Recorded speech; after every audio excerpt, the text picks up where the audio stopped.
한번 따라서 해 주실까요? 내 안에 그리스도께서 사십니다.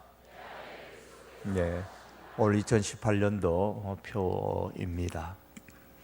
내 안에 그리스도께서 사신다라는 이 말씀은 갈라디아서 2장 20절에 나오는 말씀인데, 이 말씀은 나는 없고 그리스도만 있다라는 뜻입니다. 나는 없고, 내가 사는 것이 아니고 그리스도께서 사신다라는 말입니다. 나는 없으니까 안 보이겠죠? 나는 안 보이고 그리스도만 보인다라는 말입니다. 삶을 살아가는데 내가 드러나지 않고 예수 그리스도만 드러난다라는 그런 의미로 사용됩니다. 그래서 항상 우리가 내 안에 그리스도께서 사신다라는 이 신앙의 고백을 하실 때마다 내가 드러나지 말고 예수님 드러나야지. 내가 사는 것이 아니고 예수님께서 사시는 것이다 라는 것을, 나는 안 보이고 그리스도만 내 삶에서 보여야 된다라는 것을 늘 기억해야 됩니다. 찬송가 288장에 보면 예수를 나의 구주 삼고라는 찬송이 있는데, 이 찬송은 크로스비라는 맹인이 쓴 가사입니다. 생후 6개월 만에 맹인이 되어서 평생을 보지 못한 채 살았으니까, 그럼에도 불구하고 예수님만 내 구주로 삼고 산다라는 그분의 신앙의 간증입니다. 3절 가사에 보면 이런 내용이 나옵니다. 주 안의 기쁨 누림으로 마음의 풍랑이 잔잔하니 세상과 나는 간 곳 없고, 나는 간 곳 없고 구속한 주만 보이도다. 나는 없어요. 주님만 보입니다. 이것이 바로 내 간증입니다. 이것이 나의 찬송입니다. 나 사는 동안 끊임없이 내 눈에 보이는 구주만 내가 찬송합니다 라는 이런 가사지요. 나는 없고 구주 그리스도만 보입니다. 만일 내 안에 그리스도께서 사신다면, 나는 없고 주님만 보인다면, 여러분, 내 마음에 드느냐 안 드느냐가 아니에요. 저 사람이 내 마음에 드느냐 안 드느냐, 저 형제가, 저 자매가, 저 집사님이 내 마음에 드느냐 안 드느냐보다 더 중요한 것은 예수 그리스도의 마음에 드느냐 안 드느냐, 그게 더 중요한 것이잖아요. 어떤 일을 함에 있어서 내가 좋아할까라고 묻지 말고 그리스도께서 과연 좋아하실까? 이걸 물어야 되겠죠. 내 안에 그리스도께서 사신다면, 정말 이것이 진짜 우리의 신앙의 고백이라면, 내가 이 사람과 결혼하면 내가 행복할까라 묻기 이전에 분명히 이 사람과 결혼하게 되면 그리스도께서 행복해 하시고 예수님께서 정말 좋아하실까를 먼저 물어야 될 것입니다. 다시 한번 따라해 주시겠습니다. 내 안에 그리스도께서 사십니다. 제가 설명을 드렸습니다. 아멘이십니까? 정말이십니까? 나는 죽고 나는 없고 예수님만 살아계신, 예수님만 보이고 예수님만 드러나는 삶을 살아가는 것, 쉽지 않죠. 어렵습니다. 이 어려운 일을 가능하게 하는 것은 내가 아니라 성령 하나님이십니다. 베드로를 한번 보십시오. 베드로가 한때에 예수님께서 너희는 나를 누구라 하느냐라는 질문에 뭐라고 대답했습니까? 주는 그리스도시요 살아계신 하나님의 아들이십니다. 당당하게 얘기했습니다. 예수님께서도 이 베드로의 그 대답을 듣고 굉장히 칭찬을 해줬습니다. 오늘날도 베드로처럼 우리가 이런 신앙 고백을 한다면 대단히 훌륭한 그리스도인이라 그렇게 인정을 받을 수 있을 것입니다. 주는 그리스도십니다. 살아계신 하나님의 아들이십니다. 얼마나 대단한 신앙의 고백입니까? 그런데 그런 모범적이고 대단한 신앙 고백을 했던 베드로였지만은 예수님께서 붙잡힐 때는 어떻게 했습니까? 도망가 버렸습니다. 도망가다가 미안했던지 나중에는 멀찍이 쫓아갔습니다. 또한 베드로는 3년 동안 예수님과 함께하면서 그렇게 배웠고 그 결과 주는 그리스도시요 살아계신 하나님의 아들이십니다 라는 고백을 했음에도 불구하고 그 마음에는 여전히 자기가 살아있고 자기가 죽지 않았습니다. 자기가 있었어요. 세상은 세상과 나는 강고 덕고가 아니고 여전히 세상적인 미련을 다 버리지 못했습니다. 그래서 부활의 예수님을 경험한 이후에도 여전히 이렇게 질문을 합니다. 주께서 이스라엘을 회복하심이 이때니까? 아직도 그의 마음속에는 세상적인 영광과 세상적인 자리에 대한 미련이 남아 있었던 것입니다. 즉 자기가 그대로 남아 있었던 거예요. 예수님의 부활을 보았음에도 불구하고 내 안에 그리스도께서 사십니다라고 고백을 했음에도 말입니다. 그렇습니다. 우리도 베드로처럼 예수님을 그리스도라고 고백하고 교회에 올라와 앉아서 예배드릴 수 있습니다. 그러나 어떤 어려움이 닥치면 잠시 하나님을 믿는 것에 대해서 주춤하기도 하고 교회로부터 멀찍이 떨어져서 잠시 혹은 오랫동안 방학을 할 가능성도 우리 가운데는 있습니다. 내가 그리스도를 고백하는데도 말입니다. 또한 내 안에 그리스도께서 사신다라고 신앙 고백을 하지만 내가 죽지 못하고 그리스도만 드러내지 못하고 베드로처럼 예수님을 통해서 여전히 자기가 살아서 그 살아있는 자기의 영광과 자기의 어떤 그 높음을 얻고자 하는 그런 기회를 만들려고 주의를 두리번 거립니다. 이런 베드로가 진정으로 변화된 것은 오순절 성령 충만을 받고 난 이후부터였습니다. 주님은 그리스도이십니다. 살아계신 하나님의 아들이십니다. 바울의 고백, 갈라디아의 고백처럼 표현한다면 내 안에 그리스도께서 사십니다 라는 이 말이 고백으로 끝나는 것이 아니라, 신앙으로 끝나는 것이 아니라 실제로 삶 속에서 누리고 경험한 것은 베드로가 성령 충만 받고 난 이후였습니다. 그래서 오늘 이 시간에는 정말로 내 안에 그리스도께서 사십니다 라고 우리가 그렇게 신앙을 고백을 했다면 이 신앙의 고백으로 끝나지 말고 이 신앙의 고백이 실제 우리의 삶의 실제가 되려면 성령의 충만함이 내 안에 있어야 됩니다. 그래서 이 시간에 성령 충만에 관한 말씀으로 오늘 본문의 말씀을 가지고 이 시간에 강론을 하려고 첫 시간을 준비했습니다. 오늘날 교회에 주신 하나님의 가장 큰 선물 중에 하나는 성령의 충만입니다. 반면에 오늘날 교회가 안고 있는 가장 큰 불행 중에 하나는 오순절 날의 성령 충만의 축복이 단지 초대교회 그리스도인의 공동체만을 위한 것이었다고 생각하는 겁니다. 그건 과거의 것이고 그건 성경에만 있는 것이고 오늘날 우리의 교회, 내 교회에는 이런 것이 없어도 충분히 교회 생활을 할 수 있다고 여기는 겁니다. 오순절의 성령 충만은 그들만이 누릴 수 있었던 축복이었고 그렇게 단정 지어버리고는 오늘날에는 그런 성령의 역사를 기대할 수도 없고 기대했어도 안 된다고 생각하는 것은 오늘 이 시대의 교회에 있어서 가장 큰 불행 중에 하나입니다. 하나님은 바울의 입을 통하여 말씀하기를 술 취하지 말가 이런 방탕한 것이 성령의 충만을 받으라 그랬습니다. 성령의 충만을 받으라.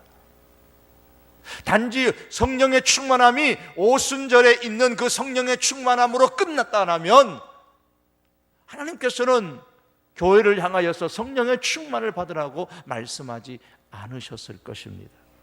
여러분, 우리가 이것을 기억할 수 있기를 원합니다. 하나님은 초대교회 때뿐만 아니라 지금도 이 시대의 교회들이, 주님 오실 때까지 존재하는 모든 교회들이, 우리 성도 교회가, 모든 그리스도인들이 성령 충만하기를 간절히 소망하고 계십니다. 오늘도 성령 충만은 계속됩니다. 오늘날 우리에게 부족한 것이 있다면 예수님을 구주로 고백하는 신앙 고백이 아니라 성령 충만입니다. 고린도전서 12장 3절은 이렇게 말씀합니다. 성령으로 아니하고는 누구든지 예수를 주시라 할 수 없느니라. 예수님을 나의 주님이라고, 내 주인이라고 고백하는 것은 내가 하는 것이 아니라 내 안에 거하시는 성령님께서 그렇게 고백하도록 하는 것이다 라는 말씀입니다. 그러므로 내 안에 그리스도께서 사십니다라고 고백하는 사람이라면 누구에게나 성령님이 거하십니다. 그러나 이것은 우리의 신앙생활에 다 된 것을 의미하는 게 아닙니다.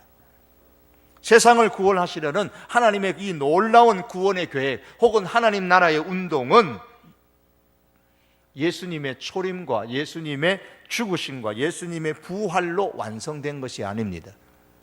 내 개인의 구원은 예수님의 초림과 예수님의 죽으심과 예수님의 부활로 완성되어졌습니다. 그러나 세상을 구원하시려는 하나님 나라의 운동, 하나님의 이 원대한 구원의 계획은 예수님의 초림과 죽음과 부활로 완성된 것이 아닙니다. 더 나아가서 세상을 향한 이 하나님의 구원의 계획은 예수님의 초림과 죽음과 부활, 그리고 더 나아가서 오순절 성령 강림의 사건으로 비로소 완성된 것입니다. 성령 충만으로 인하여 비로소 예수 그리스도의 구원의 파도가 세상이라는 바다에 넘실거리게 되었습니다. 그 전까지는 구원의 물결이 잠잠했어요. 교회가 영적 파도로 넘실거리지 않고 호수처럼 잔잔한 것은 신앙의 고백은 있으나 성령의 충만을 경험하지 못했기 때문입니다. 제자들이 보여주었던 게 그거였어요. 1903년 8월 24일부터 30일까지 저 북쪽의 원산에서 여선교사들의 기도와 성경 공부 모임이 한 주간 진행되어졌었습니다. 강사로 오신 분이 하디 선교사였습니다. 하디 선교사는 5년을 넘게 저 원산과 강원도 북부 지역에서 선교 활동을 하고 있었던 선교사님이었습니다. 그분이 이 기도하는 성경 공부 모임을 한 주간 인도하면서 이런 고백을 했다라는 문헌이 있습니다. 나는 3년 동안 강원도에 교회가 처음 세워진 지경터 지역에서 애써 일했지만 나는 거기서 실패하였다. 이 실패감은 나에게 말할 수 없는 타격을 주었고 나는 일을 더 할 수 없으리만큼 기진맥진하였다. 아무리 노력하고 애를 써도 이처럼 수고의 결과가 얻게 된 원인이 어디에 있는지 생각해 보니 내 자신에게 어떤 장애물이 있는 것으로 생각되지는 않았지만 점점 더 깨닫게 된 것은 내게 영적인 능력이 부족하다는 점이었다. 그는 여전히 예수 그리스도를 고백하는 선교사였습니다. 여전히 선교하면서도 저 원산과 강원도 북부 지역에서 복음을 전하면서 여전히 신앙 고백을 하는 그리스도인이었습니다. 그러나 나는 영적인 능력이 부족하다라는 것을 깨달았다라고 고백을 했습니다. 그런 선교사들과 함께한 성경 공부 모임을 통해서 성령의 능력이 없었던 것이 실패의 원인이 이었다라는 것, 아무리 수고하고 정성을 다해서 일을 한다고 해도 성령의 임재와 능력이 없으면 소용이 없다는 사실을 깨달았다라고 그렇게 고백한 바가 있습니다. 사랑하는 성도 여러분, 아무리 우리가 교회를 봉사해도 성령의 임재와 능력이 없으면 열매를 맺을 수가 없습니다. 교회가 교회다우려면 무엇보다도 교회와 우리 소속된 우리 교인들이, 우리 성도들이 모두가 성령의 충만의 경험이 있어야 됩니다. 즉 성령의 충만한 상태에 있어야 됩니다. 교회가 살려면 신앙 고백하는 것만 갖고는 안 됩니다. 부족합니다. 하디 선교사가 신앙 고백이 없었습니까? 아닙니다. 누구보다도 예수님은 그리스도요 살아계신 하나님의 아들입니다라는 신앙 고백이 두꺼웠기 때문에, 강했기 때문에 이 조선 땅에 와가지고 그 험한 복음의 사역, 선교사의 사역을 하지 않았겠습니까? 베드로가 신앙의 고백이 없어서 제자의 구실을 하지 못한 게 아닙니다. 베드로가 신앙 고백이 부족해서 멀찍이 예수님을 쫓아간 것이 아니었습니다. 베드로가 신앙 고백이 없어서 예수님을 모른다고 부인한 것도 아니었습니다.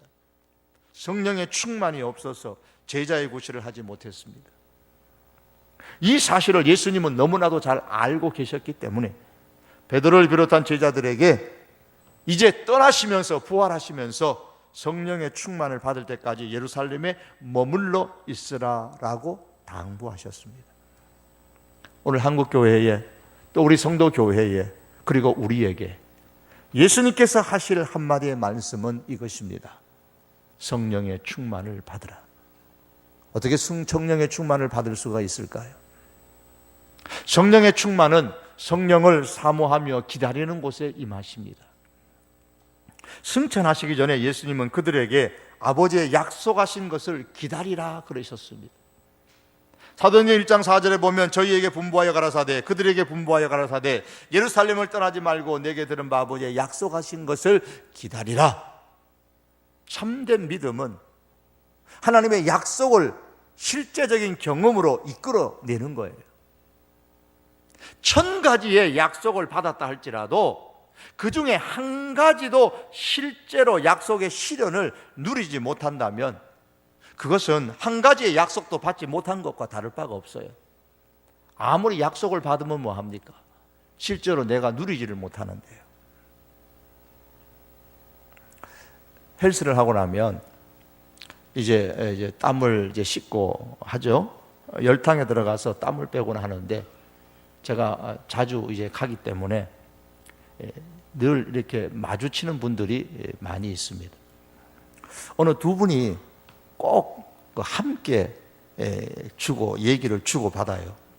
그거 가면 그 열탕이니까 땀 빼는데 이제 거기 들어가 있으면 그 두 분이 늘 이게 좁은 공간에서 얘기하다 보니까 안 들으려고 해도 다 들리잖아요.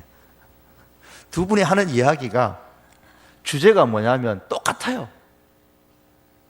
주제가 뭐냐면 똑같은 주제가 얘기합니다. 무슨 얘기냐면 주식 얘기하더라.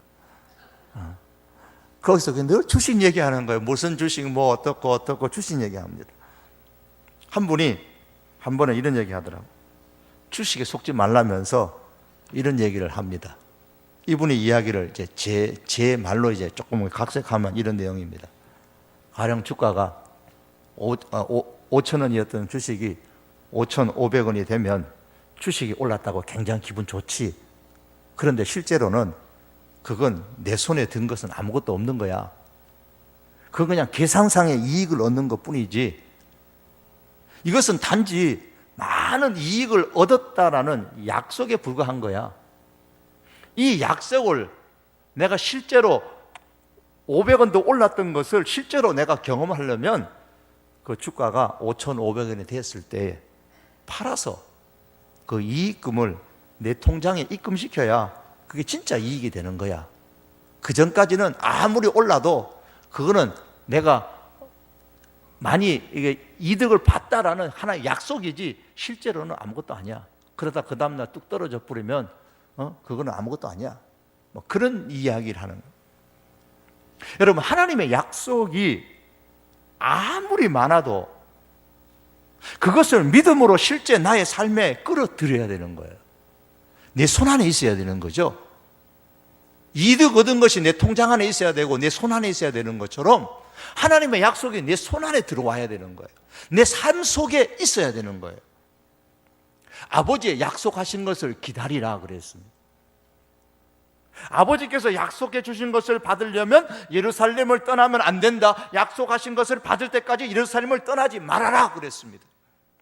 예수님은 제자들에게 하나님의 약속을 가지고 살라 그렇게 말씀하지 않으셨습니다. 하나님의 약속이 실현되는 것을 누리고 살라고 말씀하고 계십니다. 성령의 충만을 주시겠다는 약속을 붙들고 살라고 하지 않으셨습니다. 약속된 성령의 충만을 경험하면서 살라고 말씀하셨습니다. 성령의 충만을 실제의 삶에서 경험하기를 원한다면 성령 충만한 삶에 대한 열정을 갖고 날마다 사모하며 기다려야 됩니다. 예수님의 제자로 살기 위해서는 늘 새롭게 성령 충만을 받고자 하는 열정을 갖고 있어야 됩니다. 그리스도인은 단지 착하게 사는 것으로 만족해서는 안 됩니다. 그리스도인이 착하게 사는 거 대단히 중요합니다. 착하게 살아야 착하게 살아가는 것을 보고서 사람들이 예수님에 대해서 관심을 갖고 교회에 대해서 관심을 갖겠죠. 그래서 착하게 사는 거 중요합니다. 그러나 착하게 사는 것만으로 만족하면 안 됩니다. 단지 예수님을 나의 주님이라고 고백하는 신앙의 고백만 가지고서 만족해서는 안 되는 겁니다. 내 안에 그리스도께서 사시는 것을 실제로 경험하면서 살려면 성령으로 충만해야 됩니다. 그러므로 성령 충만 받기를 사모하고 기다리는 그런 우리들이 될 수 있어야 됩니다.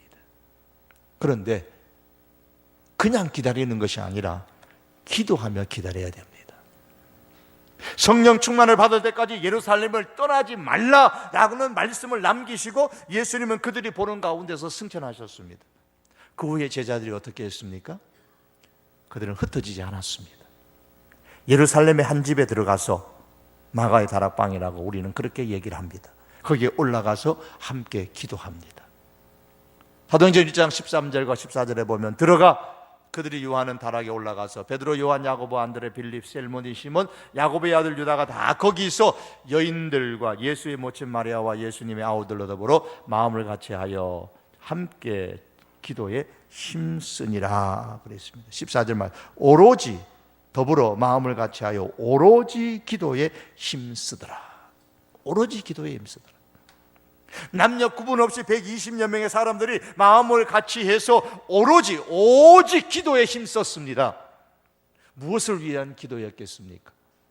예수님께서 승천하시기 전에 말씀하셨던 바로 그 부탁, 성령의 충만을 달라는 기도였습니다. 아버지의 약속하신 것, 성령의 충만을, 하나님 아버지의 약속하신 것만 가지고 좋아하지 말고 이제는 하나님 아버지의 약속하신 것을 너의 삶에서 누리라 라고 말씀하셨고, 그렇게 누리기 위해서 그들은 기도했습니다. 1907년에 평양 장대현 교회에서 성령의 충만한 임재로 부흥의 역사가 일어났음을 우리는 잘 압니다. 그런데 그 당시에 평양에 장대현 교회만 있었겠습니까? 우리 거기에 오셨던 분들은 잘 아시죠? 그렇지 않습니다. 그런데 왜 하필이면 장대현 교회에서부터 성령 충만의 역사가 일어났을까요? 1907년에 있었던 평양 대부흥의 원인은 크게 세 가지로 보면 정리해 볼 수가 있습니다. 그 한 원인은 선교사들의 신앙의 영향이었습니다. 두 번째 원인은 네비우스 선교 정책의 결실로 나타났던 그 당시의 사경회, 그 사경회의 영향이 컸습니다. 말씀을 배우고 하는, 기도하고 하는 사정이죠. 그보다도 가장 직접적인 원인은 성령을 사모하는 기도 운동이었습니다. 기록에 의하면 1906년 10월에 평양 장대현 교회에서 선교회 정기 모임을 곁들인 집회에서 북장로교회 선교위원이었던 하워드 존스톤이라는 분이 웨일즈, 그 당시에 그 영국의 저쪽에 웨일즈와 인도에서 일어났던 대부흥에 대하여서 전해 주었습니다. 그 부흥에 대해 전해 주었을 때 그 자리에 모인 우리 한국의 성도들이 자기들도 우리들도 그와 같은 은혜를 받고 싶어하는, 사모하는 마음이 생겼습니다. 그래서 이 집회가 13일 동안 성도들의 기도로 계속 진행되어졌고, 그 후에 성탄절을 기해서 평양 지역의 선교사들과 평양의 한국 그리스도인 성도들이 오순절과 같은 놀라운 성령의 역사가 임하기 위해서, 받기 위해서 정오에 모여 매일마다 정오에 모여 1시간씩 특별 정오 기도 모임을 가졌습니다. 이렇게 성령을 사모하며 기도한 것이 평양 대부흥운동의 기폭제가 되어졌습니다. 여러분, 우리가 참으로 성령 충만한 삶을 살기를 원한다면 우리도 성령 충만을 사모하며 간절히 하나님 앞에 기도하셔야 됩니다. 제자들이 하나님의 약속이 실현되기를 간절히 기도했던 것처럼 우리의 믿음의 선배들이 날마다 모여 오순절과 같은 놀라운 성령의 역사가 임하기를 기도했던 것처럼 우리도 그렇게 사모하며 기도하는 중에 기다려야 됩니다. 하나님, 우리에게도 성령 충만을 주십시오. 우리 성도교회에 성령 충만을 주시고 우리 온 성도들에게 성령 충만을 주십시오.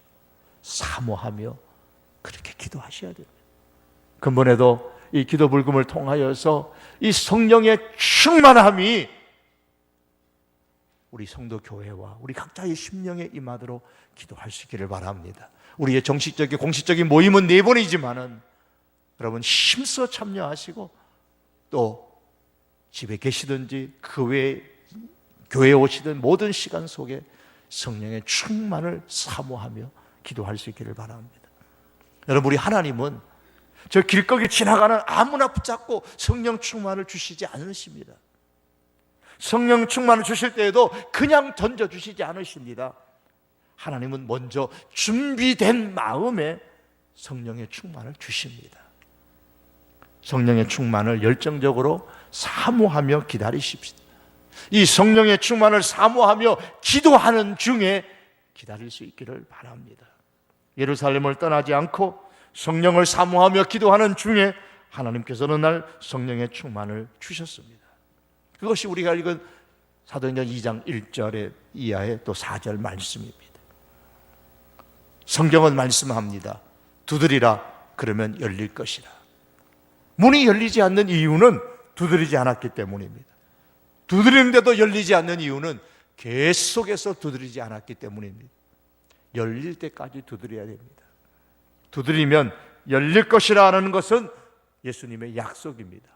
이제 이 약속이 약속으로 끝나지 말고 우리의 삶 속에서 현실이 되어야죠.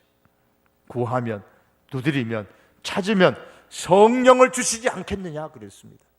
누가복음 11장 13절에서 너희가 악할지라도 좋은 것을 자식에게 줄 줄 알거든 하물며 하늘 아버지께서 구하는 자에게 성령을 주시지 않겠느냐. 여기서 이 성령은 성령의 충만이라고 저는 믿습니다. 왜냐하면 아버지께 구하는 자는 이미 성령을 받은 사람이기 때문에, 성령 세례 받은 사람이기 때문에 구하고 두드리고 찾는 이 사람은 바로 성령으로 세례 받은 사람, 하나님 아버지를 믿는 사람이기 때문에 구하고 찾는 거예요. 그래서 구하고 찾는 그에게 성령을 주시지 않겠느냐, 이 말은 이미 계신 성령님이 아니라 성령의 충만을 주시겠다라는 말씀입니다. 제자들은 예수님의 약속을 믿고 성령을 받을 때까지 모여 기도했습니다. 그리고 응답을 받아 성령으로 충만했습니다.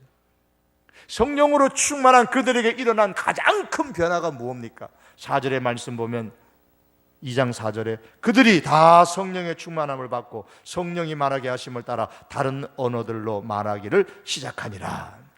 자, 이 번역성에는 이제 다른 언어들로 이렇게 나왔지만 과거의 성경에는 다른 방언으로 말하기를 시작하니라 그랬습니다.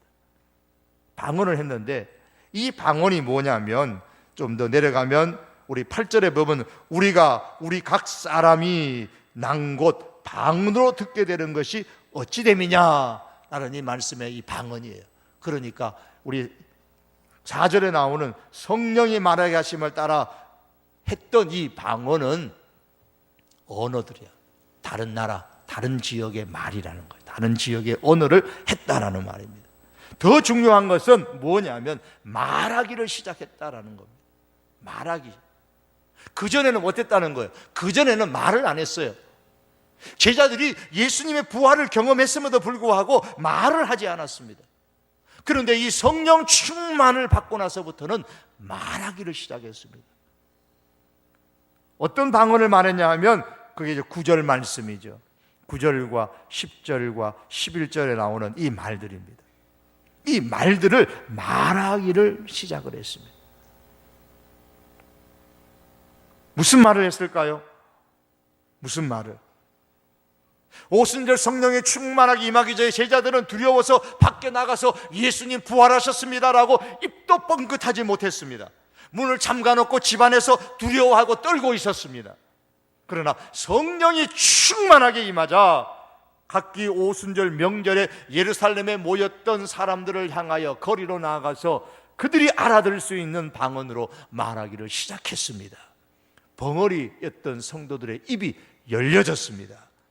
그리고 그들은 말하기 시작했습니다. 11절 하반절에 보니까 우리가 다 우리의 각 언어로 하나님의 큰 일을 말함을 듣는도다. 하나님의 큰 일을 말하기 시작했습니다. 그 하나님의 큰 일이 무엇입니까? 32절에 보면 이 예수를 하나님이 살리신지라. 하나님이 예수님을 살리셨다. 예수님 부활하셨다. 복음을 전한 겁니다. 36절에 가면 그런즉 이스라엘 온 집이 정령 참으로 알지니, 36절입니다. 온 집은 확실히 알지니 너희가 십자가에 못 박은 이 예수를 하나님이 주와 그리스도가 되게 하셨느니라. 이게 하나님이 하신 일이에요. 이 하나님께서 하신 일, 십자가에 못 박은 예수를 살려 주와 그리스도가 되게 하신 이 일을 벙어리였던 제자들이 거리로 나가서 오순절을 지키기 위해서 각 나라에서 모여들었던 경건한 유대인들을 향하여서 외쳤던 겁니다. 사도행전은 이렇게 끝을 맺고 있죠. 사도행전 28장 31절에 하나님의 나라를 전파하며 주 예수 그리스도께 관한 모든 것을 담대하게 거침없이 가르치더라. 하나님 나라를 전파하면서 예수님에 관한 것을 담대하게 거침없이 가르칠 수 있었던 이것은 바로 성령의 역사가, 성령의 충만함이 있었기 때문입니다. 그리고 사도행전은 끝이 납니다. 사랑하는 성도 여러분, 사도행전 28장 다음은 오늘날에 기독교의 역사가 계속되고 있고 성도 교회가 이어가면서 우리가 이루어야 될 성령의 역사입니다. 말씀을 맺기를 원합니다. 지금도 성령의 충만은 계속되고 있습니다. 성령의 충만은 단지 성경에 기록된 사도행전 2장에 기록되어진 오순절에 있었던 성령 충만 그 한 번만이 아닙니다. 제자들에게만 있었던 사건이 아닙니다. 제자들에게만 주셨던 약속이 아닙니다. 하나님은 오늘 우리들에게도 주셨던 약속입니다. 우리는 이 약속을 붙잡고 살지 말고 이 약속을 경험하고 이 약속을 누리며 오늘날도 살아갈 수 있기를 바랍니다. 그래서 내 안에 그리스도께서 사십니다 라는 이 신앙의 고백으로 끝나지 말고 진정 우리의 삶 속에서 예수님이 드러나는 삶을 살아가십시다. 진정으로 예수 그리스도를 선포하고 복음을 증거하며 예수님만 드러내는 그런 삶으로 통해서 사도행전 28장을 넘어 사도행전 29장을 계속해서 우리의 삶으로 증명하며 살아갈 수 있는 그런 주인공이 우리 성도교회가 되고 저와 여러분이 될 수 있기를 주님의 이름으로 축복합니다. 기도하시겠습니다. 하나님 아버지, 주는 그리스도시요 살아계신 하나님의 아들이십니다. 예수님은 나의 구원자이십니다. 그 구원자 되신 그리스도께서 내 안에 사십니다. 이 위대한 신앙 고백 우리에게 주신 것 주님 감사합니다. 그러나 주여 원하옵건대 우리가 이 신앙의 위대한 고백으로만 만족하며 끝나지 않게 하시고 주여 원하온대 우리의 생애에 성령의 충만을 주시겠다고 약속하신 그 하나님의 약속을 붙잡을 뿐만 아니라 실제로 경험하며 우리의 삶에서 누리며 살 수 있는 우리 성도교회와 우리들을 되게 하여 주시옵소서. 그리하여 우리의 삶 속에서 나는 없고 예수 그리스도만 드러나게 하시고 그리스도의 복음이 우리로 통하여 드러나는 역사가 끊임없이 일어날 수 있도록 축복하여 주시옵소서. 예수님의 이름으로 기도하옵나이다. 아멘.